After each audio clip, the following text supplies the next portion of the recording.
चलिए दोस्तों, आज हम अध्ययन करने जा रहे हैं सूरदास द्वारा रचित वात्सल्य पद। इसमें सूरदास जी ने श्री कृष्ण की बाल छवि का वर्णन किया है।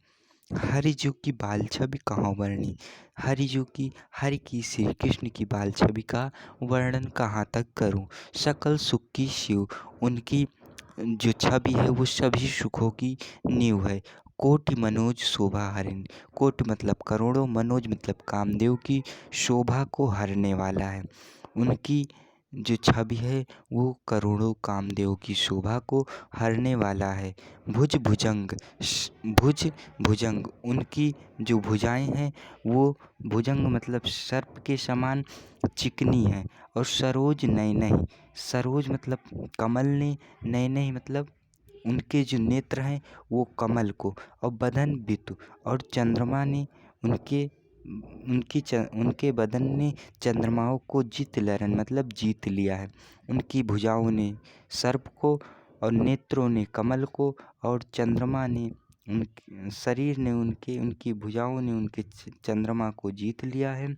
रहे विवरण, और जिसके डर से भुज जो सर्प है वो विवरण मतलब बिल में, और सरोज जो है वो जो कमल है वो पानी में, और जो चंद्रमा है वो आकाश में छिप गया है। जिसके डर से सर्प बिल में, कमल पानी में, और चंद्रमा आकाश में छिप गया है। उपमा अपर दुर्डरन, और जो दूसरे उपमान थे वो भी डर के छुप गए हैं। मंजू मेचक मृदुल तनु, अनुहरत भूषण भरन। श्री कृष्ण जी अपने सुंदर एवं कोमल शरीर के अनुरूप ही, अनुहरत मतलब अनुरूप ही आभूषण जो है वो धारण किए हुए हैं। सूरदास प्रभु अपने कोमल और सुंदर शरीर के अनुरूप ही आभूषण धारण किए हुए हैं। मनो सुभग सिगार शिष्टर, मानो एक छोटा सा श्रृंगार का पौधा फरे अद्भुत फरन, अद्भुत फलों से लदा हुआ हो।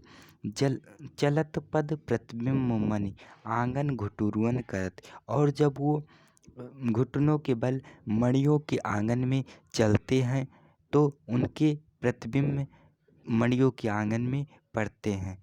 जलज संपुट सुभग छवि, भर लेत उर जनुधरन। और मानो कि धरती माता उनके इस सुंदर एवं कोमल रूप को, जलज मतलब कमल के, संपुट मतलब दोने में, और इनके सुंदर छवि को कमल के दोनों में भर लेना चाहती हैं। पुण्य फल अनुभवत सुतहि बिलोक के नंद घरन। और अपने पूर्व जन्मों का अनुभव करती हैं अपने पुत्र को देखकर। नंद के घरवाली अर्थात माता यशोदा अपने पुत्र को देखकर अपने पूर्ण जन्म का फल अनुभव करती हैं। और सूर्य प्रभु की उर्वशी किलकन ललित लरखनन। और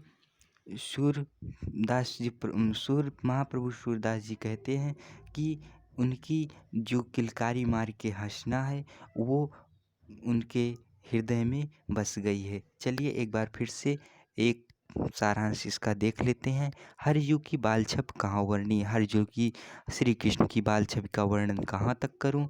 उनका वर्णन तो सभी सुखों का नींव है, करोड़ों कामदेव की शोभा को हरने वाला है। और जो उनकी भुजाओं ने सर्प को, और कमल ने नेत्रों को, और मुख ने चंद्रमा को जीत लिया है। जिसके डर से सर्प जो है वो बिल में, कमल जो है वो पानी में, और जो चंद्रमा है वो आकाश में, और अन्य सारे उपमान डरकर भाग गए हैं मतलब छिप गए हैं। मंजू मेचक मृदुल तनु अनुहरत भूषण भरन। और श्री कृष्ण जी अपने सुंदर एवं कोमल शरीर के अनुरूप ही आभूषणों को धारण किए हुए हैं। और ऐसा प्रतीत हो रहा है कि मानो छोटा सा श्रृंगार का पौधा अद्भुत फलों से लदा हुआ हो। और जब वो मणियों के आंगन में घुटनों के बल चलते हैं तो उनकी प्रतिबिंब बहुत अच्छी लग रही है।